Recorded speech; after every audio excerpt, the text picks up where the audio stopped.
중동 전쟁 상황이 이렇게 한 치 앞도 알 수 없는 상황에서 우려스러운 상황이 또 생겼습니다. 한미 관계 이상 기류가 갈수록 심해지고 있다는 겁니다. 논란의 시작은 바로 정동영 장관의 기밀 유출 논란 발언이었습니다. 목소리 들어보시죠. 영변과 부성 강선에 있는 우라늄 농축 시설 HEU, 북의 지금 우라늄 농축은 90%짜리 무기급 우라늄입니다. 그런데 이 시설을 지금 영변에 한 군데도 증설하고 있다. 정 장관이 제3의 북한 핵시설 소재지로 구성시를 언급한 일에 대해 주한미군 사령관이 안규백 국방부 장관을 긴급히 찾아와 강력히 항의를 했다고 합니다. 인사권자인 대통령은 이 상황에서도 정 장관을 비호하고 있습니다. 이번 일은 감쌀 일이 아닙니다. 대통령께서는 즉시 결단을 내리시기 바랍니다. 이재명 대통령은 정동영 장관을 옹호하는 발언을 내놨습니다. 화면 보시죠. 이미 전 세계에 널리 알려진 내용이었다. 명백한 팩트다. 북한 구성이라는 지명을 얘기한 것은 다 알고 있는 내용인데 이걸 문제 삼을 일이 없다. 대체 왜 이런 터무니없는 일이 벌어지고 있는가라고 메시지를 냈습니다. 널리 알려져 있는 팩트가 맞는지 지금 논란이 붙고 있는 상황인데요. 맞습니까? 널리 알려진 팩트가 맞아요? 널리 알려져 있는 팩트인 거는 맞습니다. 그렇지만 정동영 장관이나 이재명 대통령의 비밀에 대한 접근 방식이나 인식에는 좀 문제가 있는 것 같습니다. 널리 알려져 있고요. 또 언론에서 여러 차례 거론을 했고 이렇다 그래도 그거 자체를 정부 고위 당국자가 국회 발언이라든가 이런 걸 통해서 공식화하는 순간 그 정보는 소위 정보맨들이 얘기하는 시인된 첩보가 됩니다. 네. 여러 가지 첩보. 그러니까 북한 입장에서 봐도 저쪽에서 우리의 이 구성 핵시설에 대해서 탐지를 하고 있나? 어느 정도 파악했지? 이렇게 궁금해하고 있는데 한국의 주무장관이 그렇게 얘기를 한다면 이거는 노출됐구나. 파악이 됐구나. 거기다가 90kg의 무기급 우라늄을 10년 동안 농축해왔다든가 이런 구체적인 자료까지 언급을 하게 된다면 이거는 좀 심각한 정보 유출로 간주될 수가 있습니다. 특히 이제 정동영 장관이 근거로 얘기했던 많은 이런 언론에도 실렸다. 또 이런 학술지에도 실렸다 이러는데 그 학술지라든가 당사자들이 거기에 대해서 반발을 하고 있습니다. 우리는 그런 자료를 낸 적이 없다. 이렇게 하다 보니까 지금 논란이 이게 불거진 지 보름이 됐거든요. 그런데도 점점 확대가 되고 있습니다. 정동영 장관은 지난달 IAEA 이사회에서 보고한 내용이다. 그것도 그로시 사무총장이 직접 보고한 내용이다라고 해명했습니다. 정말 그런 건지 성일종 국방위원장의 얘기 들어보시죠.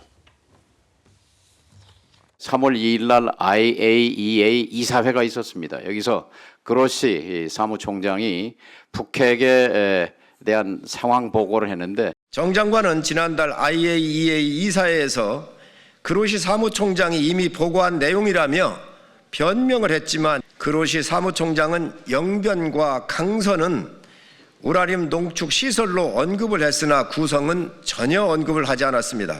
변명조차 거짓말이었던 것입니다. 그리고 정 장관은 CSIS 보고서에서도 반복적으로 이 구성이라는 도심에 대한 지명이 나왔었다라고 얘기를 하고 있습니다. 그러나 그렇지 않다라는 또 반박도 나왔습니다. 화면 보시죠.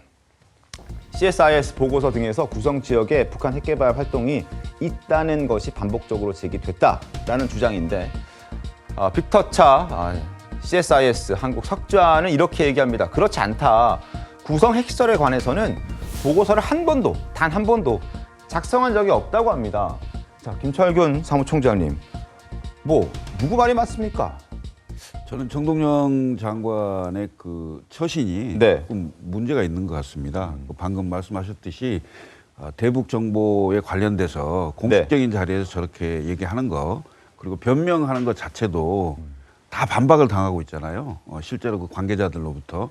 근데 이런 상황에서 이재명 대통령이 국무위원회 한 사람인 통일부 장관에 대해서 뭔가 그 경고 조치라든지 아니면 인사 조치라든지 이런 것들을 해야 되는 상황인데 오히려 두둔하는 게 과거에 우리 그 정동영 장관이 대통령 후보일 때 이재명 대통령이 비서실 부실장이었거든요.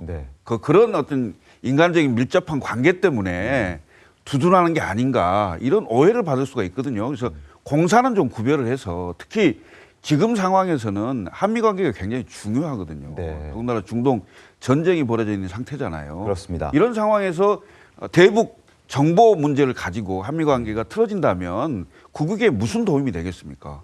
저는 이런 일은 바로 조치를 해야 된다 이렇게 보여집니다. 그러니까요. 지금 한미 관계에 균열이 생겼고 이게 깊어지는 것 아니냐라는 걱정이 지금 나오고 있습니다. 실제로 미국이 대북 정보 굉장히 아주 밀접한 그 대북 정보를 우리에게 제공해 주지 않고 있는 사항들이 굉장히 길어지고 있습니다. 화면 보시죠. 하루 50쪽에서 100쪽 정도 분량이 되는 아주 고급적인 고급 대북 정보가 일주일 이상 지금 제공이 중단되고 있는 상황입니다. 자, 위성, 감청, 정찰기 등등을 통해서 아주 확보한 고급 정보가 우리에게 전달되지 않고 있다. 우리도 충분히 이걸 상응한 대응을 할 수 있다라고 얘기하고 있지만 실제 그건 쉬운 게 아니고 그리고 한미 관계가 흐트러지는 것에 대한 걱정이 상당히 많지 않습니까? 네, 그렇습니다. 사실 정부가 저렇게 뭐 겉으로는 외교부, 국방부, 통일부가 다 문제 없다고 얘기하지만 대북 정보를 실제로 다루는 관계자들은 지금 속이 타들어가고 있습니다. 네. 거의 지금 눈을 가리고 정보 분석을 해야 되는 이런 상황이거든요. 우리 정부가 여기에 대해서 우리도 뭐 대응하겠다. 우리도 미국에 주는 대북 정보를 중단할 수 있다 이렇게 얘기하는데 정보 관계자들 오랫동안 대북 정보를 해온 분들이 들으면 정말 웃음이 날 수밖에 없는 얘기입니다. 그렇군요. 이게 한국이 사실 안보 문제에 있어서 미국이 주는 위성 정보라든가 이런 게 의지하는 부분이 상당히 크거든요. 네. 그래서 지금이라도 정동영 장관이 이 부분에서는 말끔하게 좀 시인을 하고 이재명 대통령도 아마 이 참모들한테 좀 보고를 잘못 받은 것 같아요. 약간 기망을 한 거 아닌가 이런 얘기까지도 좀 나오고 있는데 대통령이 지난번 이스라엘 사태도 그렇고 이번 정동영 장관 발언도 터무니없는 일이다 이렇게 단정을 해놓고 자꾸 알아봐야 되겠다 이렇게 하는 거를 자꾸 트윗에 올리지 않습니까? 네. 알아보시기 전에 제가 보면 먼저 참모들한테 좀 확인을 시키고 뭔가를 공개를 하는 게 좋지 않을까 이런 생각이 듭니다. 알겠습니다. 이런 상황에서 우리 정부의 대처도 부적절하다는 지적도 나오고 있습니다. 화면 보시죠.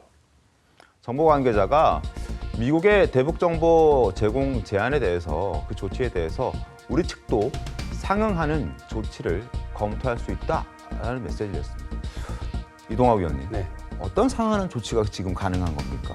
글쎄요, 전 긴밀하게 이제 소통을 하겠다라고 하는 얘기로 오히려 들리고요. 지금 이제 대북 정보와 관련돼서는 어제도 얘기 나온 걸 보니까 좀 낮은 수준의 정보 제공이 좀 차단되고 있다라는 정도 수준의 이야기가 있었는데 저는 이 사건 자체가 큰 틀에서는 국민의힘에서는 지금 북한과의 대화 기조를 민주당에서 계속 열어가려고 하고 또 이재명 대통령도 강력한 의지를 보이고 있고 북한의 유화 제스처를 계속 취하고 있잖아요. 이제 네. 그 부분에 대해서 이거 흔들려고 하는 게 아니냐 그런 심산이 좀 있어 보이고 또 미국과의 공조도 역시 한치의 오차도 없이 계속해서 튼튼하게 만들어가려고 지금 노력하고 있는데 그것을 계속해서 흔들려고 하는 그런 정치적 의도도 좀 보이고 있는 것이 아니냐. 그래서 정부에서는 어쨌든 이런 일들이 일어났을 때 제대로 수습하고 그래서 긴밀한 관계를 계속해서 유지해 나가고 있다라고 하는 안정감을 주는 게 굉장히 중요할 것 같습니다.